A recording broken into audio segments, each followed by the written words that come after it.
ప్రారబ్ధము ఉంటుంది, ఆగామి ఉంటుంది. సంచితం అంటే మనం వెనక నిల్వ చేసుకున్నవి, ఆగామి రాబోయేవి, అనుభవించేది ప్రారబ్ధం కదా. అయితే మనం వద్దు అని అనుకుంటే ఇందులో కొన్నిటిని వదులుకోవచ్చును. ఏవి? ఇప్పుడు మనకు కొంత ధాన్యం ఉంది అని అనుకుందాం. ఎప్పుడో గతంలో పండించింది మన ఇండ్లలో ధాన్యం బస్తాల్లో ఎక్కించి పెట్టుకున్నాం. ఇది సంచితం అని అనుకుందాం, సంచిలో ఉన్నది. అందులోంచి మనం తిందాము అని కొంత తెచ్చి ఆడించుకుని డబ్బాల్లో పోసుకుని ఉడికించుకుని ముందర పెట్టుకున్నాం.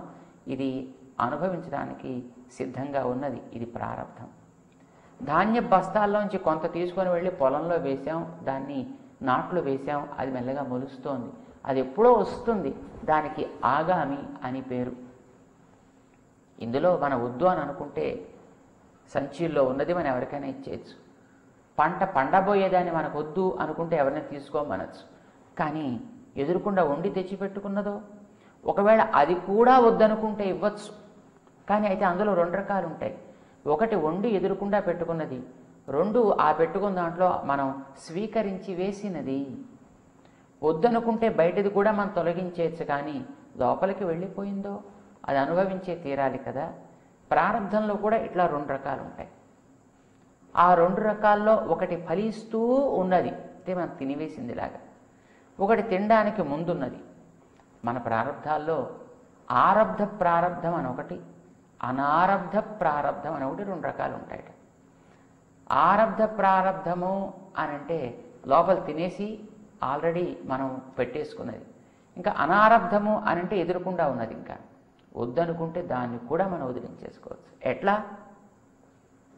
భగవంతుణ్ణి మనం శరణాగతి చేసినట్టయితే ఆ భగవత్ శరణాగతి మాహాత్మ్యం చేత మన మీద ఉండేటటువంటి సుకృత దుష్కృతాలు అన్నీ కూడా తొలగిపోతాయి.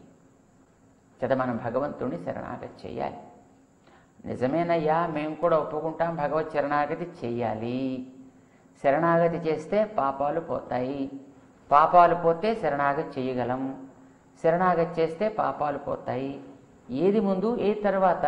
అసలు భగవంతుడి దగ్గరికి వెళ్ళడానికే మన పాపాలు మన అడ్డు వేస్తాయని మేము భయపడుతుంటే ఆశ్రయిస్తే భగవంతుడిని చూస్తే పాపాలు పోతాయంటావు. నిజమే, భగవంతుని చూస్తే పాపాలు పోతాయి. తస్మిన్ దృష్టే పరావరే భిద్యతే హృదయ గ్రంథి ఛిద్యంతే సర్వ సంశయా క్షీయంతే చాస్య పాపాని. ఎప్పుడు? తస్మిన్ దృష్టే పరావరే. ఆ భగవంతుడిని చూస్తే ఇవన్నీ పోతాయి, భగవంతుని శరణాగతి చేస్తే ఇవన్నీ పోతాయి. కానీ అసలు మనం అక్కడి దాకా వెళ్ళాలి కదా. వెళ్ళడానికి ఇవన్నీ ఆటంకాలు వస్తుంటే మనం చూడడం ఎట్లా, తొలగడం ఎట్లా? నిజమే, ముందర చూస్తే పాపాలు తొలగాలి, తొలగితే తప్ప మనం చూడలేం. ఏది ముందు ఏది వెనక? గోదాదేవి దీనికి చక్కటి సమాధానం చెప్పింది. నిజమేనరా మీరన్నమాట. భగవంతుడిని చూస్తే మనకి పాపాలన్నీ తొలగిపోవడం వాస్తవమే. హృదయ గ్రంథి అది భేదనం జరుగుతుంది, మనకు ఉండేటటువంటి సంశయాలు తొలగుతాయి, పాపాలు పోతాయి. అయితే భగవంతుడిని చూడటం అని అంటే మనం ఈ వస్తువు చూసినట్టు ఆ మనిషిని చూసినట్టు చూడటం కాదరా. భగవంతుడు మంత్రమూర్తిగా వేయించేసి ఉంటాడు. అంటే ఆయన నామంలో శబ్దమయుడై ఉంటాడు. భగవంతుడికి శబ్దస్వరూపం ఉంది, ఆయనకి అర్ధస్వరూపం కూడా ఉంది. అంటే ఒక వస్తువులాగా మనకి భగవంతుడు సాక్షాత్కరిస్తాడు. భగవంతుడు మంత్రమయుడే శబ్ద రూపంలోనూ మనకి సాక్షాత్కరిస్తాడు. మనకి మూర్తిమత్తై ఉండేటటువంటి వాటిని మనం చూడగలం. ఆ భగవంతుడు శబ్దమయుడే ఉండే వాటిని మనం వినగలం. అయితే మూర్తిమత్తై ఉండేటటువంటి వాటిలో కూడా ఆయన అవతరించినప్పుడు ఆయా కాలంలో వాళ్ళు చూడగలుగుతారు. వ్యూహ విభవాదుల్లో ఉండేటటువంటి మహనీయులు అక్కడక్కడ సేవించగలుగుతారు. కానీ దానికి వెనకబడ్డటువంటి మనలాంటి వారికి ఆ భగవంతుణ్ణి సేవించడం అనేది వ్యూహంలో వీల్లేదు, పరంలో వీల్లేదు, విభవానికి కూడా మనం దూరం అయ్యాం కనుక అది వీల్లేదు, అంతర్యామి మనకి కనిపించే ప్రశ్నే లేదు. ఇక మన కంటికి కనిపించేట్టుగా ఏ యథామాం ప్రపద్యంతే తాను తథైవ భజామి అని ఆయన చెప్పాడు కనుక ఎవరు నన్ను ఏ విధంగా కోరితే ఆ రూపంలో వారికి నేను నన్ను చూపించుకుంటా, ఇది భగవంతుడు చెప్పాడు. అందుకే మనం ఆ భగవంతుడిని మనం కోరుకునే రూపంలో మన మధ్యకు వచ్చి తానే నిలుపుకున్నాడు, ఆయన్ని మనం సేవించవచ్చు. ఆనాడు గోపికలకందరికీ వారిని కోరుకుని వారి దగ్గరికి వెళ్ళినటువంటి మూర్తి శ్రీకృష్ణుడు. ఈనాడు గోదాదేవికి ఆమె సేవించేట్టుగా వారి ఊరిలో వెంచేసి ఉండే వటపత్రశాయి. అయితే మనలాంటి వారికో మనం చేసుకునే ఆరాధనలోనే మన యొక్క పూజలని అందుకుంటూ ఉండేటటువంటి చిన్ని రూపుదాల్చినటువంటి విగ్రహ స్వరూపుడు అర్చామూర్తి అని అంటాం మనం. ఆయన మన కంటికి కనిపిస్తున్నాడు, కానీ ఆయన మాట్లాడు కనుక మనకి సందేహం వస్తుంది, ఏమో ఈయన దేవుడో కాదో, వింటాడో వినడో అని. ఆ సంశయం లేకుండా మనకుంటే చాలు. అందులో ఉండేటువంటి తత్వాన్ని మనకు అనుగ్రహింపచేయడానికి కోసమనే మన ఆచార్యులు మనకి మంత్రాన్ని ప్రసాదిస్తారు. ఆ మంత్రాన్ని మనం అర్థం తెలుసుకుని భావించగలిగితే చాలును, పాపములన్నీ తొలగిపోతాయి. భగవంతుడు మన సేవలు స్వీకరిస్తాడు, ప్రారబ్ధాన్ని కూడా ఆయన తొలగింపచేస్తాడు. ఇది భగవంతుడే వాగ్దానం చేసి మనకి చెప్పాడు కనుక మనకి సంశయములే అవసరం లేదు. నామం పలికితే మనం చాలును. భగవంతుడు మన మీద ఉండేటటువంటి ప్రేమ చేతనే తాను ఎన్నెన్నో కృత్యాలు చేస్తూ ఈ లోకంలోకి అర్చామూర్తిగా దిగొస్తాడు. మన కోసం రావడానికి పర్పస్సే అది. ఆయన మన కోసమనే ఇలా వస్తాడు. ఆయన ఇది పూర్ణము అని మనకి వేదం చెబుతోంది. పూర్ణమేవ అవశిష్యతే. అర్చామూర్తి పరమపదంలో ఉండేటటువంటి స్వరూపం ఎంతో ఇది అంతే అంటూ ఇలా భగవంతుడి యొక్క 5వ స్వరూపాన్ని మనం విశ్వసించి ఆయన మంత్రాన్ని మనం అనుసంధానం చేస్తే చాలు. ఆయన యొక్క కళ్యాణ గుణాలని తెలియచేసేట్టుగా ఆయన చేసిన అనేక చేష్టలని తెలుపుతూ ఉండేటటువంటి ఆయన నామాలని మనం పలికితే చాలు. నామం అంటే అదే కదా, వంచునది, భగవంతుని మన దగ్గరికి తెచ్చున్నది. నిజానికి మనకి అంత పరిపూర్ణమైనటువంటి విశ్వాసం వెంటనే కలగాల్సిన అవసరం లేదు.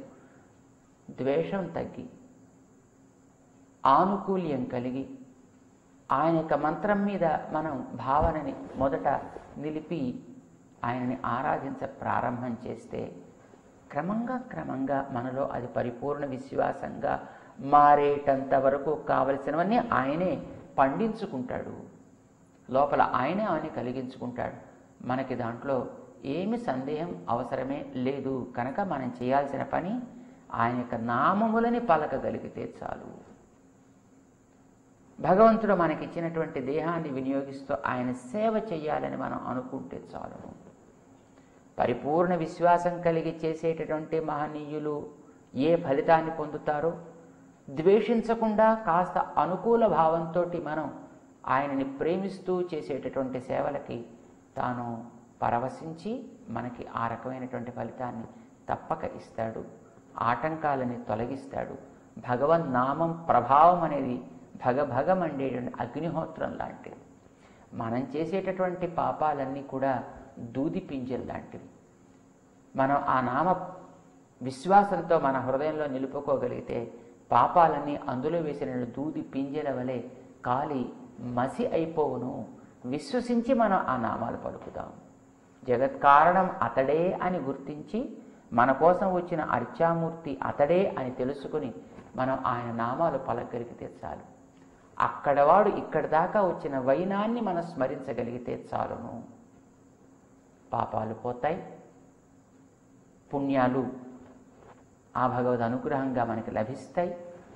సాధారణంగా లోకంలో పుణ్యాలనేవి కోరుకుంటారు, పాపాలు వద్దు అనుకుంటారు. కానీ భగవంతుడిని సేవించేటటువంటి వారు పుణ్యాలు కోరరు, పాపాలు కోరరు. ఎందుకంటే లోకంలో వారికి పుణ్యాలు వేరు. స్వర్గాదుల్ని లభింపచేసేవో అవి పుణ్యాలు అని అనుకుంటారు, నరకాదులనిచ్చేవో అవి పాపాలు అని అనుకుంటారు.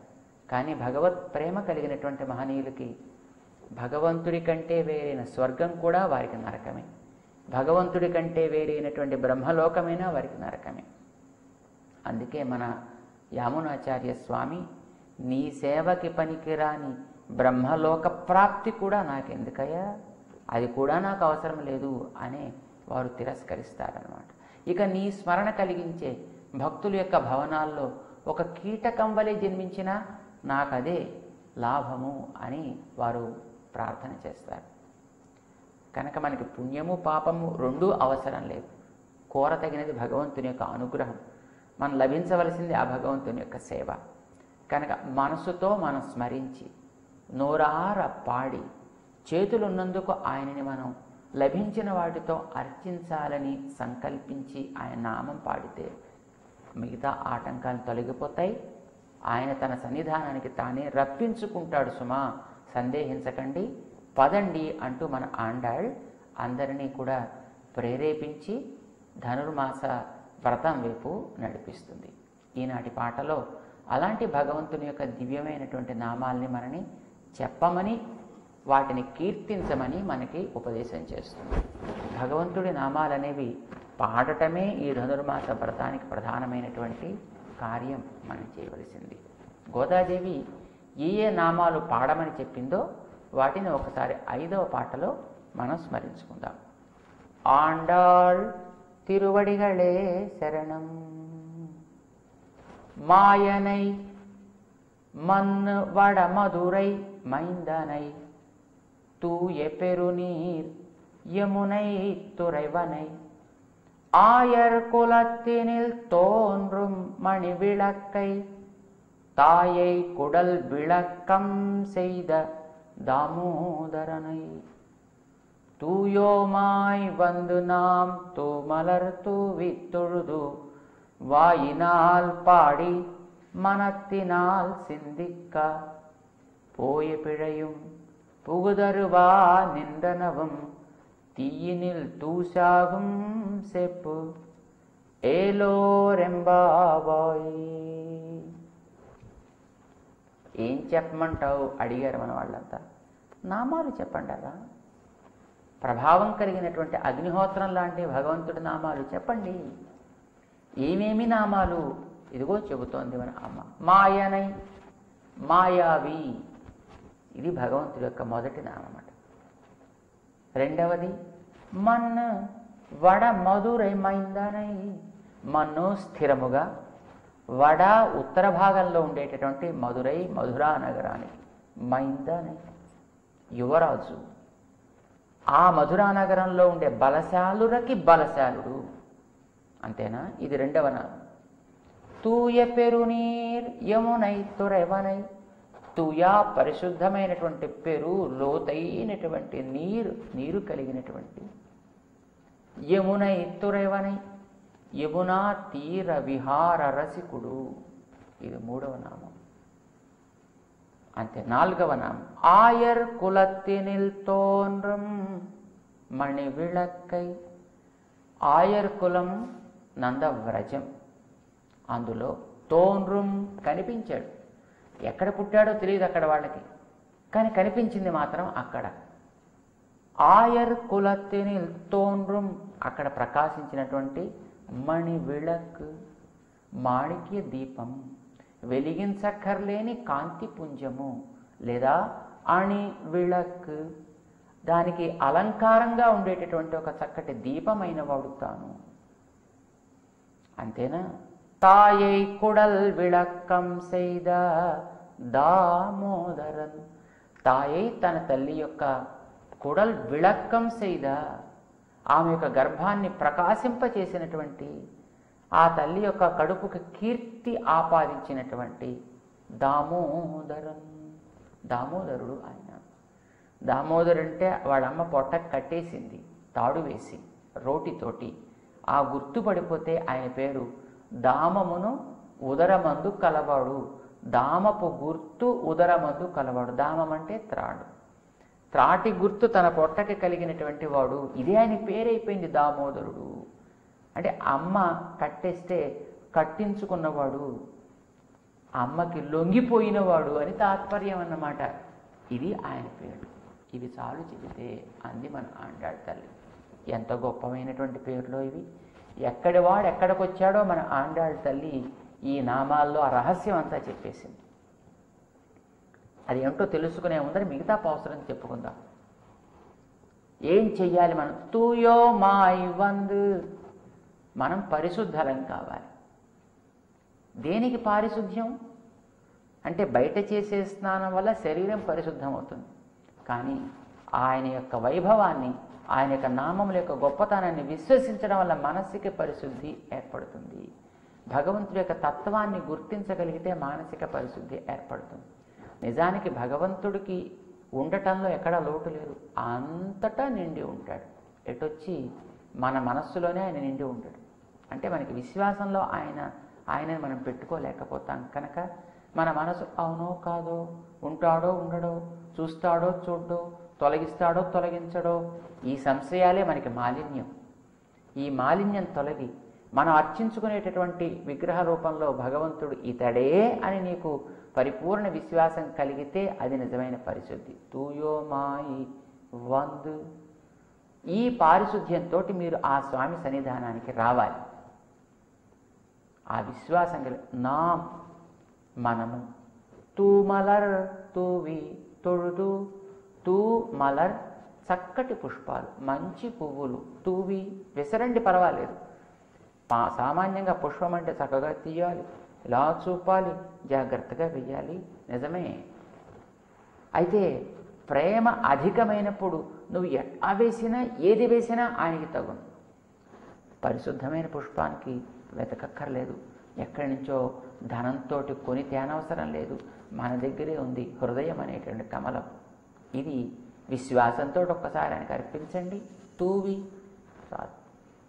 మనలో ఉండేటటువంటి జ్ఞానాన్నే పుష్పం అంటారు మన పెద్దవాడు. అహింస పుష్పం, సత్యం పుష్పం, ఇంద్రియ నిగ్రహం పుష్పం. ఇట్లాంటి పుష్పాలని మీరు భగవంతుడికి అర్పించగలిగితే అదే వేరు. తూవి తొడుదు. పుష్పాలు అర్పించడం ఒక ఘనకార్యం. అసలు ఏమి చెయ్యక్కర్లేకుండానే తనని ప్రేమించే భక్తులకి భగవంతుడు అన్నీ చేయాలనుకుంటాడు. ఇక మనం ఏమైనా చేయడానికి సిద్ధపడుతున్నామంటే భగవంతుడు అదేదో తనకి బోల్డంత భారమైపోయినట్టుగా భావిస్తాడు. అబ్బబ్బా చాలు చాలు అంటాడు. తొడుదు, చేతులు ఒక్కసారి జోడిస్తే చాలట.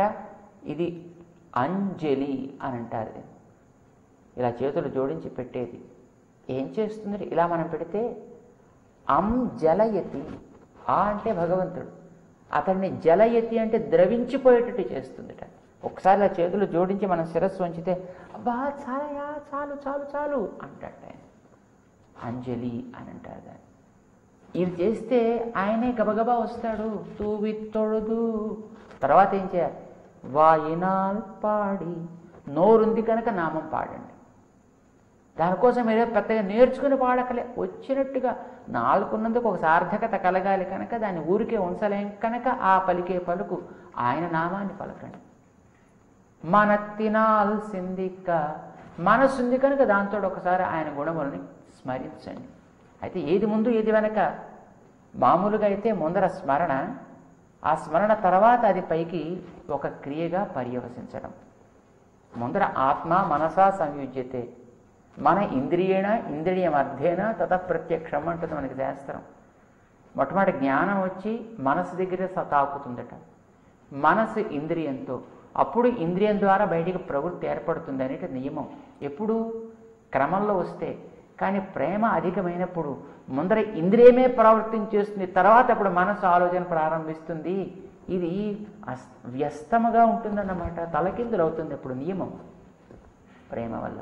అందుకే మన అమ్మ చెబుతోంది వాయినాల్ పాడి. నోరుంది కనుక ప్రీతితోటి పాడతాం. మనత్తినాల్సిందిక్క. ఆ తర్వాత మనసుతోటి స్మరిస్తాం. ఏమవుతుంది అలా చేస్తే? పోయే పిഴയും. మనం గతంలో చేసినటువంటి సంచితములైనటువంటి పాపములని కూడా పోతాయి, తొలగిపోతాయి. పుగుదరువా నిండనగం. ఇహ రాబోటానికి సిద్ధంగా ఉండేటటువంటి ఆగామి కర్మలన్నీ కూడా ఏమవుతాయి? తీయినిల్ తూసాగం. కర్మలు పూర్తిగా నశించిపోవడం ఎప్పుడు ఉండదు, కాలిపోవడం ఎప్పుడు ఉండదు. మన మీద పని చెయ్యవు కర్మలు ఎప్పుడు కూడా. చేసిన కర్మ, కృతం కర్మ శుభ అశుభం అవశ్యం అనుభోక్తవ్యం. శాస్త్రం చెప్పిన మాట వాస్తవం, తప్పకుండా అనుభవించి తీరవలే. అయితే ఎవరు అనుభవించాలి అనేది ప్రశ్న. నిజానికి మనమే అనుభవించాలి. అయితే భగవంతుణ్ణి శరణాగతి చేసిన ప్రభావం చేత భగవంతుడు ఆ కర్మలు మనం లేకుండా మన నుంచి తొలగించి పారవేస్తాడు. ఏం చేయాలి? చెప్పు. చక్కగా పలకండి, భగవంతుడి నామాన్ని పలకండి అంటూ మన ఆండాళ్ ఓ 5 నామాలని మనకి ఉపదేశం చేసింది ఈనాటి పాసురంలో. అందులో మొదటిది మాయనై. మాయనై మాయావి అంటే మాయను తనదిగా కలవాడు అని అర్థం. ఇది సృష్టి ఆరంభానికి పూర్వం ఉండేటటువంటి స్థితి. అక్కడి నుంచి మన కోసం కిందకి దిగి వస్తాడు. ఎక్కడికి వస్తాడు? మన్ను వడ మధురై మైందనై. మన జ్ఞాపకం పెట్టుకోవాల్సిన మొట్టమొదటి నామం ఈ జగత్ రచన చేసేవాడు పరమాత్మ. జగత్తుకంతటికి కూడా కారణము అతడు. కారణం అంటే సృష్టి, స్థితి, లయము, మోక్ష ప్రదానము చేయువాడు అని అర్థం. ఇది మాయనై. ఆయన చేసే పనులకి ఇలా అని మనం వివరణ ఇవ్వడం అనేది సాధ్యం కానే కాదు. ఆశ్చర్యగుణభూతుడు. ఏం చేశాడు? మన్ను వడ మధురై మైందనై. మధురా నగరంలో వచ్చి తాను అవతరించాడు.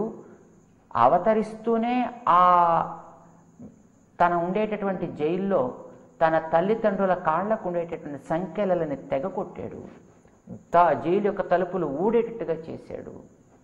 ఇది ఆయన చేసినటువంటి ఘనకార్యం. ఇది ఆయన యొక్క బలానికి గుర్తు అన్నమాట. తర్వాత మళ్ళీ తనకి 14 ఏళ్ళు వచ్చిన తర్వాత అదే మధురా నగరానికి తిరిగొచ్చి దానికి పరిపాలకుడిని నేనే అనుకునేటటువంటి కంసుడిని కూడా సంహరించి పారవేశాడు. అతడి యొక్క బలాలన్నిటినీ కూడా మన్ను కరిపించాడు అని మనకి తెలుసు. ఇది ఆయనకు ఉండేటువంటి బలం.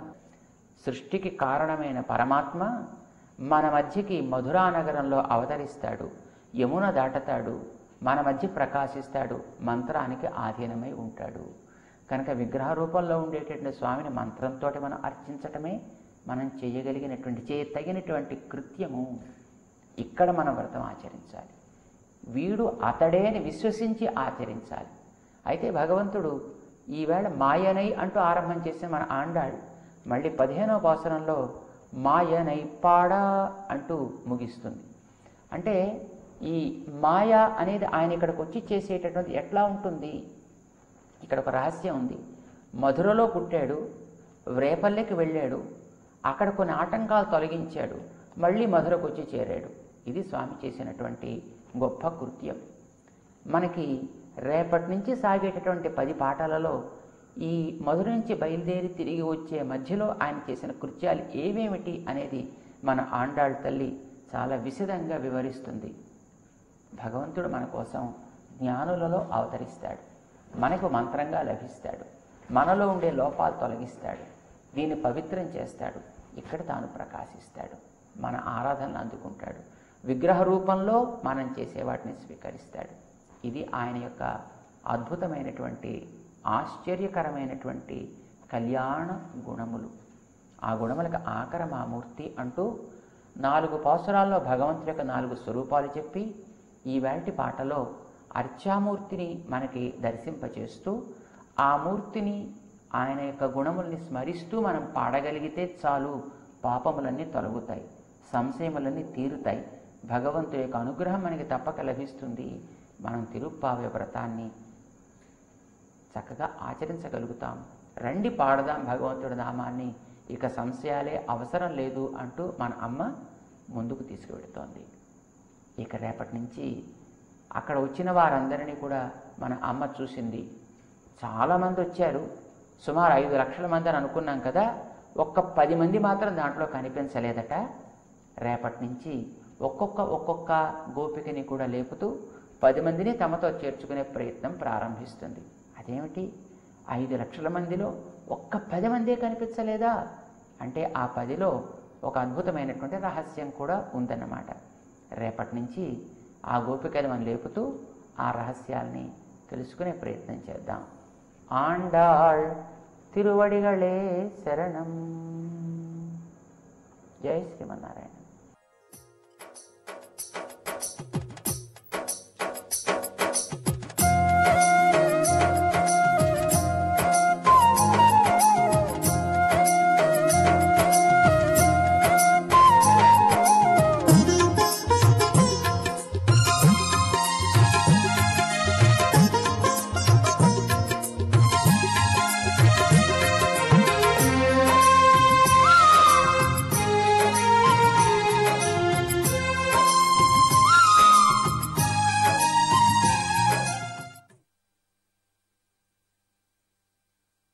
స్వామి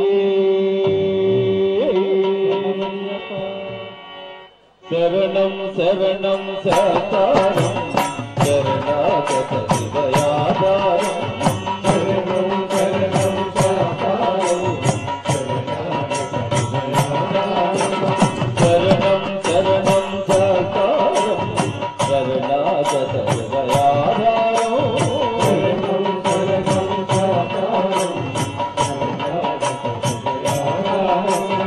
శబరిగిరి సంసారో భక్త జన ప్రియ మంగారో శబరిగిరి సంసారో భక్త జన ప్రియ మంగారో శబరిగిరి సంసారో భక్త జన ప్రియ మంగారో శబరిగిరి సంసారో భక్త జన ప్రియ మంగారో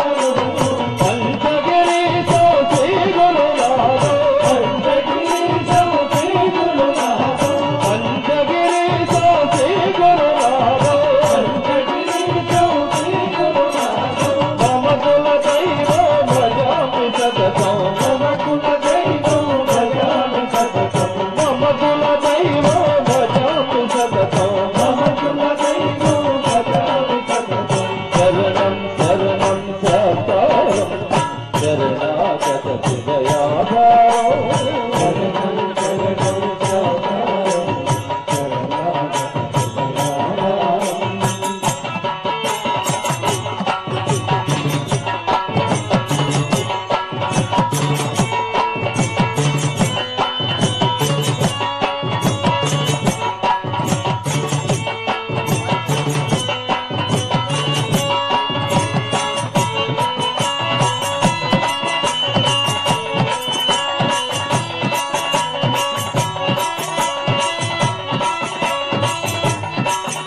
Hare